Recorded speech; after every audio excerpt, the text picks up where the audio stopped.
예, 말씀드린 것처럼 미중 간의 무역 갈등 또 경기 위축 거기다가 최근에 이제 금리의 생각보다 가파른 상승이라는 또 하나의 악재를 담을 만났습니다. 어떻게 헤쳐나가야 될지 실제 또 내막은 어떤 것인지 오늘 미중산업경제연구소 조용찬 소장님과 함께 아침에 분석하는 특별한 시간을 마련했습니다. 소장님 어서 오십시오. 예, 안녕하십니까. 네. 오늘 준비한 내용 하기 전에 이제 주말 사이에 여러 가지 뉴스가 있는데요. 중국이 또다시 지준율을 인하했다는 뉴스가 있었습니다. 예, 그 내용하고요. 무엇을 의미하는 것인지부터 좀 알려주시죠. 네, 중국이 지금 우리가 생각하는 것보다도 경기 상황이 상당히 좀 안 좋아지고 있는데요. 아무래도 미중 무역 전쟁으로 인해서 수출 기업들에 대한 상황이 지금 상당히 안 좋습니다. 10월 달 들어서 수출이 좀 급감하는 이런 여러 가지 안 좋은 신호들이 지금 나오고 있고요. 중국은 그동안 한 2년간에 걸쳐서 공급 주도의 경제 정책을 펼쳤습니다.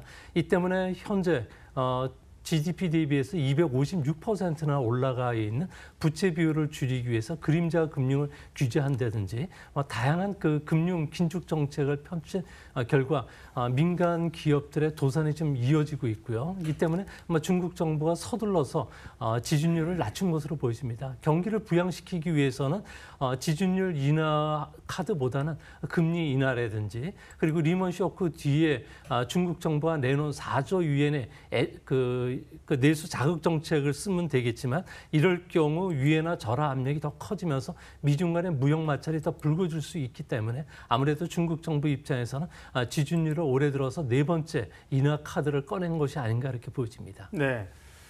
경기는 중국도 상당히 압박을 받고 있는 상황인데 그렇다고 환율을 건드리기에는 지금 워낙 미국하고 민감한 상황이니까 어쨌든 금리 쪽에서 지준율을 먼저 내려서 경기 부양을 좀 하려는 노력들을 하고 있다. 이게 이제 오늘 아침에 나온 얘기입니다. 예, 준비한 내용 하나씩 미국과 중국 간에 최근에 일어나고 있는 격돌 그리고 이슈들 점검하도록 하겠습니다. 미국은 사실 경기가 좋고 기업들의 실적이 좋고 그러면서 주가도 올리고 사실 금리도 올리고 달러도 강하고 그런 자신감의 표현으로 지금까지 왔잖아요. 그런데 이제 최근에 조금 미국도 흔들리는 상황들을 보면 주식시장으로 보면 미국 증시에 대한 우려는 많이 올랐기 때문에 좀 걱정들도 있습니다. 전반적인 소장님 생각은 어떠세요? 네, 미국 증시를 보실 때는 아무래도 재료보다는 수급 측면에서 봐야 되는데요. 네. 미국의 ETF 펀드 쪽으로 자금 유입이 올해 들어와서 9월 달까지 850억 달러 정도가 유입이 됐습니다. 채권에서 주식으로도 유입되고 있고요. 또 신흥국 ETF 펀드보다는 미국 주식형으로 지금 교체하는 움직임이 활발해지고 있습니다. 이 때문에 앞으로도 수급 측면에서는 미국 증시가 좀 흔들 수는 있어도 계속 그 상승 흐름을 타지 않을까 보여지고요. 특히 미국 기업들 같은 경우에는 트럼프의 세제 개혁으로 인해서 자사주 매수가 지금 꾸준하게 이어지고 있습니다. 상반기에만 해외에서 무려 4,644억 달러 정도가 미국 시장으로 미국 기업 자금들이 유입이 됐고요. 이 자금을 바탕으로 해서 상반기에만 무려 3,642억 달러 정도의 자사주 매수에 쓰이고 있습니다. 이런 흐름은 하반기에도 계속 이어질 것으로 보여집니다. 또 한 가지는 다음 그림을 보시면요. S&P 500 기업의 주당 순이익이 나타나는 그림인데요. 현재 S&P 500 기업들 같은 경우에는 순이익 증가율이 2분기와 마찬가지로 3분기에도 25%를 넘어갈 것으로 보여지고요. 또 내년에도 두 자릿수 성장을 이어갈 수 있다는 점에서 미국 증시는 조금 흔들릴 수는 있을지언정 전체적인 그 흐름은 아직도 계속 상승 추세를 타지 않을까 보여집니다. 네, 워낙 기업 실적들이 사실 좋고요. 많이 올랐다는 우려감들 말고는 미국 증시는 아직 추세를 보더라도 꺾였다고 보기 어렵다 이런 겁니다. 다만 어쨌든 미국도 금리 상승에 대한 부담들은 좀 가지고 있고요. 사실 미국 증시에서 제일 걱정하는 건 저런 거더군요. 지난번에 87년도 그렇고 이제 크게 흔들릴 때 사실 기계들이 매도하는 게 요즘 많으니까 순간적으로 주가가 많이 떨어졌을 때 그런 그 매도들 나오면 급락하는 이런 경우도 있었는데요. 미증시에서 앞으로 그러면 주목해야 될 이슈나 이벤트는 어떤 게 있습니까? 네, 조금 전에도 말씀드렸듯이 그 미국 증시가 프로그램 매도 물량은 언제든지 나올 수가 있다고 보여지는데요. 아무래도 그런 그 시그널을 줄 수 있는 신호는 아무래도 11월 6일에 있는 중간 선거가 되지 않을까 보여집니다. 그림을 보시면요, 미국의 중간 선거 전후의 그림 그림인데요. 미국에서는 1950년 이후에 집권당이 교체가 됐을 때 주가는 1년 이내 큰 폭의 그 조정을 준 적이 있습니다. 예. 이 때문에 이번에 민주당이 공화당을 이기고 선거에서 승리했을 경우에는 트럼프가 추진하고 있는 추가적인 감세 정책이라든지 인플라 정책과 관련해서 좀 차질을 빚을 가능성이 있기 때문에 아무래도 변동성이 커지지 않을까 보입니다. 두 번째 아무래도 주요 변수는 다음 그림을 보시면요. S&P 500 지수의 수량 스프레드 도표입니다. 조금 전에 사회자께서 이야기했듯이 오늘 미국 증시와 관련해서는 채권 수익률이 3.2%를 넘었다고 말씀하셨는데요. 3%가 넘었을 경우에는 채권이 지금 저평가되고 주식이 고평가된 상태가 됩니다. 이 때문에 앞으로 채권에 투자하는 게 유망하다고 투자가들이 판단할 수가 있기 때문에 미국의 그 채권과 관련된 금리를 주목하셔서 보셔야 될 것으로 보이시고요. 마지막으로 가장 중요한 변수 중에 하나가 다음 그림을 보시면요. 미국의 그 정보 기술 업종 같은 경우에는 올해 들어왔으면 무려 20% 정도 주가가 상승했는데요. 시장이 8% 상승한 것에 비해서 너무 빠르게 올라왔다는 겁니다. 이 때문에 정보 기술 업종의 이익 증가세가 따라오지 못했을 경우에는 주가가 조정을 줄 수 있다는 점도 항상 투자하실 때 참조해 주실 필요가 있지 않나 보여집니다.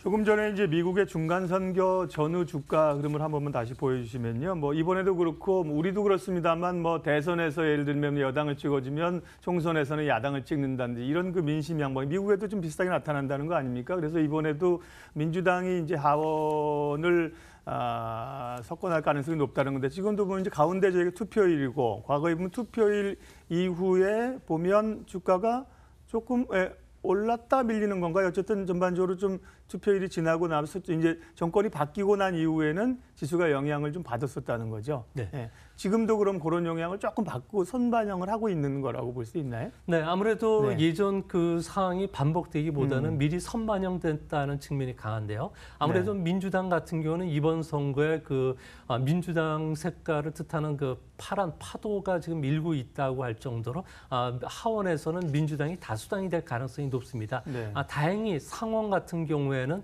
현재 팽팽한 접전을 펼쳐지고 있기 때문에 집권당이 되기는 좀 상당히 어려울 것으로 보여지고요. 또 그런 측면에서 보면은 트럼프의 탄핵 문제는 아무래도 시장에서 크게 이슈화 되지는 않겠지만 앞으로 민주당이 집권당이 됐을 경우에 각종 그 위원회 위원장이 민주당으로 바뀌기 때문에 트럼프의 레임덕이 일찍 찾아올 수 있다는 측면에서는 아마 주가의 변동성은 아무래도 커지지 않을까 보여집니다. 예, 그 11월 6일을 놓고 사실은 우리 선거도 아님에도 불구하고 지금 벌써 뭐 한 여름부터 계속 얘기를 하고 있는 것 같습니다. 미중 간의 갈등도 그게 기로가 될 수 있고 또 한반도에서 미국과 북한의 새로운 정상회담이라든지 다 11월 6일에 지금 포커스가 맞춰져 있습니다.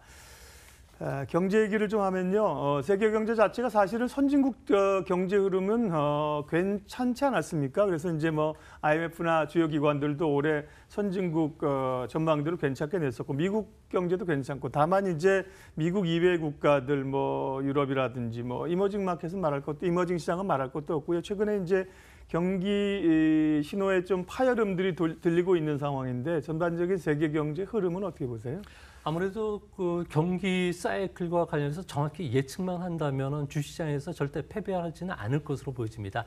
좀 불행히도 이런 그 경기 흐름과 관련된 전환점을 꼭 집어서 그 나타나는 이런 현상들을 찾기가 상당히 어려운데요. 다행히 최근 들어와서는 경기와 관련해서는 여러 가지 그 경기가 좀 정점을 지났다는 신호들이 좀 울리고 있습니다.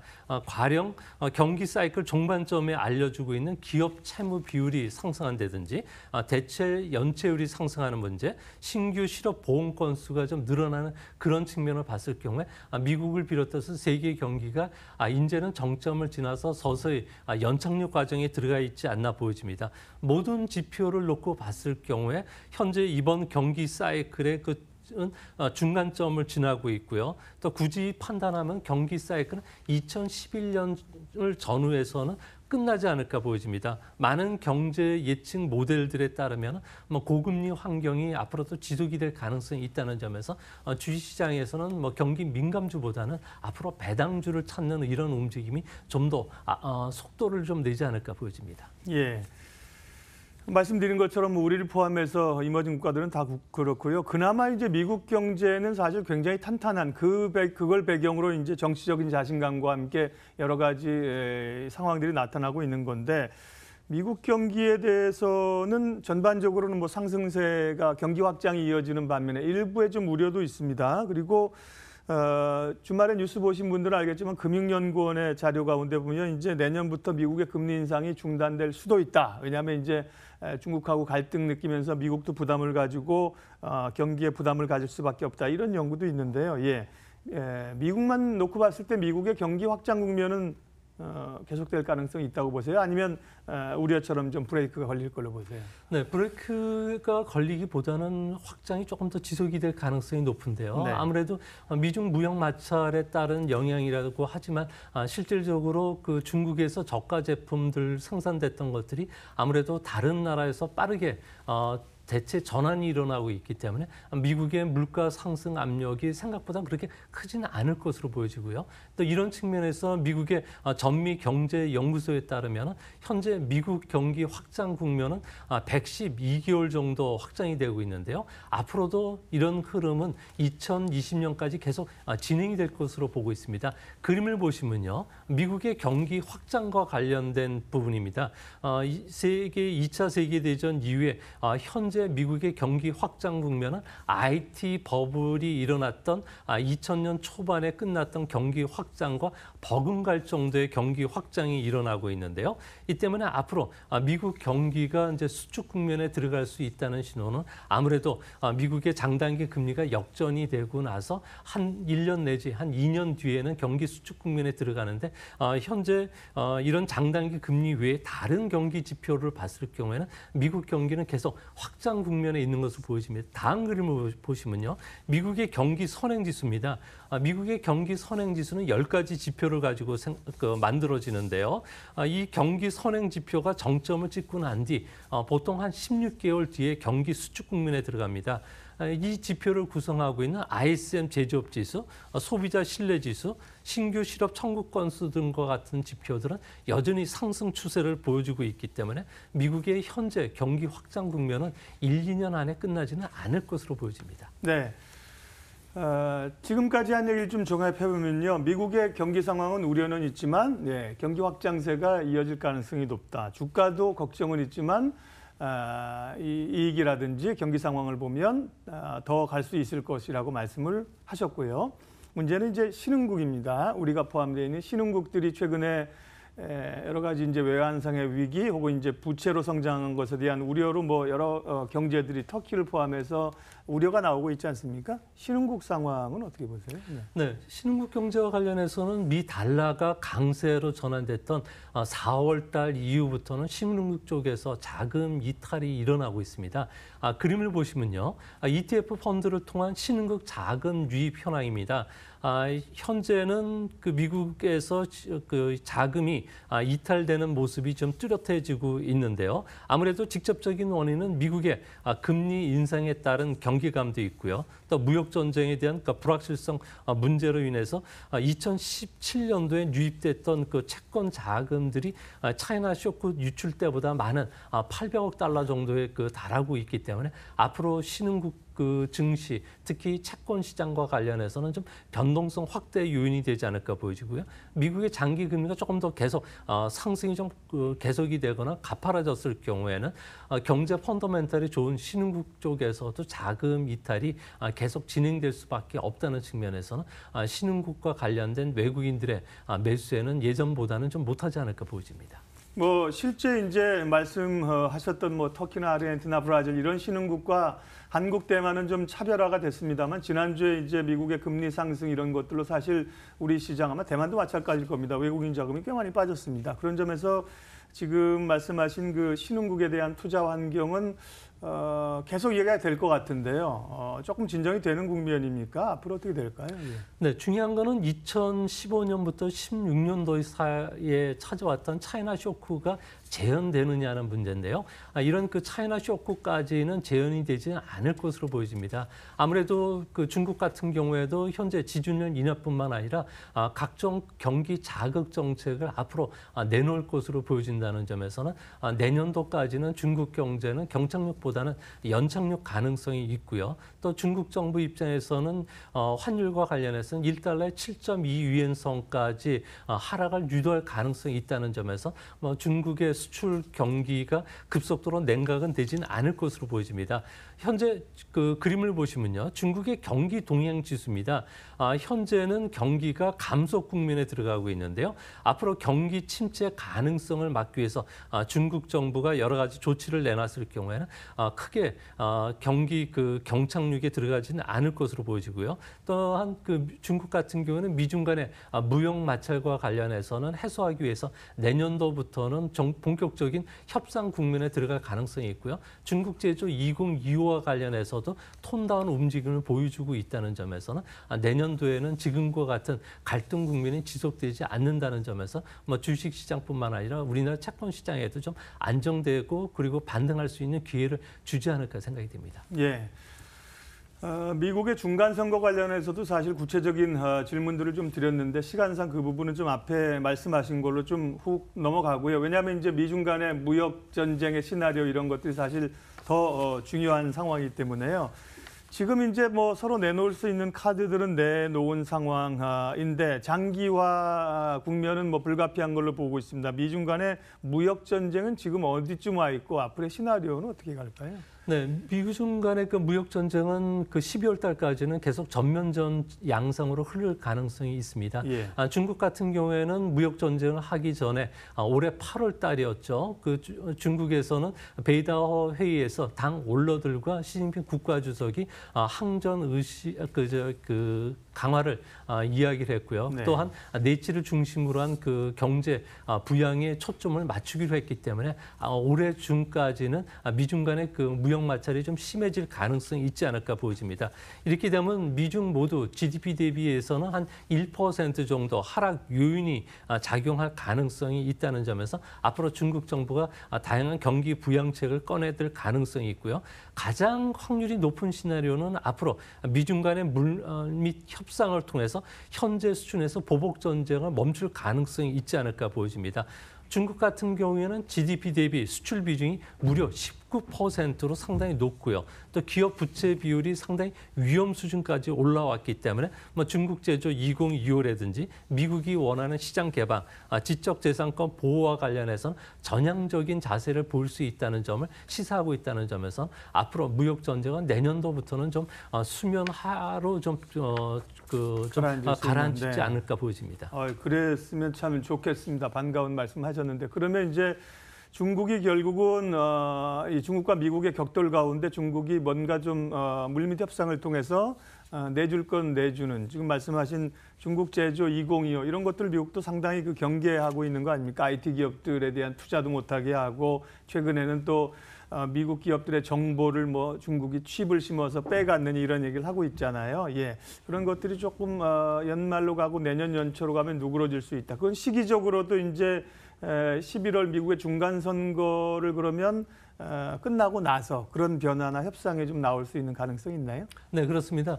중국 같은 경우는 현재 중국 제조 2025와 관련해서는 미국이 요구를 들어주지 않는 것으로 보였지만 최근 톤다운 움직임을 보여주고 있고요. 그래서 중앙정부의 감세라든지 보조금 정책 그리고 저금리 대출과 관련된 우대 정책들 하나둘씩 폐기하거나 완화시켜주는 정책을 하고 있습니다. 특히 중국 입장에서도 계속 중국 제조 2025와 관련된 뭐 부양책이나 지원 정책을 쓸 수가 없는 이유 중에 하나가 그림을 보시면요. 중국의 공업 생산과 재고 추이를 나타내는 그림입니다. 현재 재고가 빨간 선으로 보이는 수준이 재고가 급속도로 올라가면서 가격 하락 압력을 받고 있고요. 또한 생산이 지금 둔화되는 모습을 보여주고 있습니다. 이 때문에 수급 밸런스를 안정시키기 위해서도 중국 제조 2025와 관련된 계속적인 지원 정책을 통해서 설비 투자 붐을 일으키는 정책들을 가급적 상가할 것으로 보여지고요. 하지만 중국은 분명하게 노동력이 이제 줄어들고 있고요.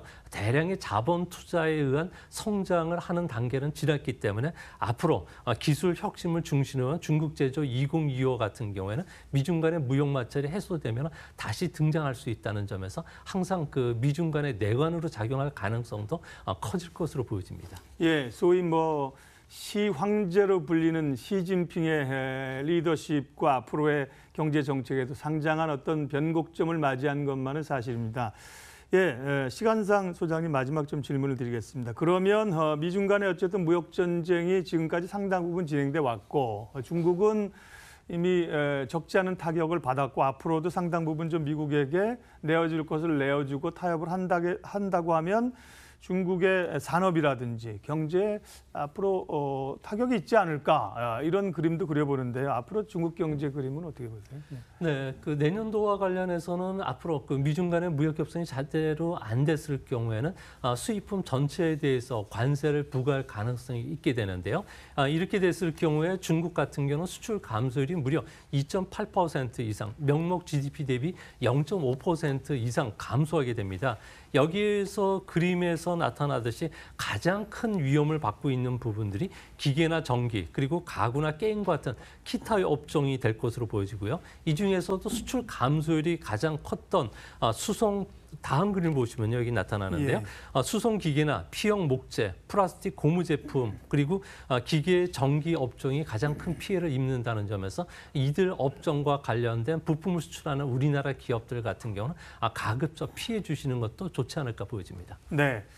단기적으로는 미국의 이제 10년물 국채금리 상승 이런 게 시장에 지난주도 영향을 줬습니다만 크게 보면 사실은 결국은 G2에서 발생한 문제가 거의 대부분이거든요. 그런 점에서 이제 미국과 중국의 경제 현안 등 미중 간의 산업 격돌의 현주소들 오늘 미중산업경제연구소 조용찬 소장님과 함께 특집으로 분석해 봤습니다. 시간 내주셔서 고맙습니다.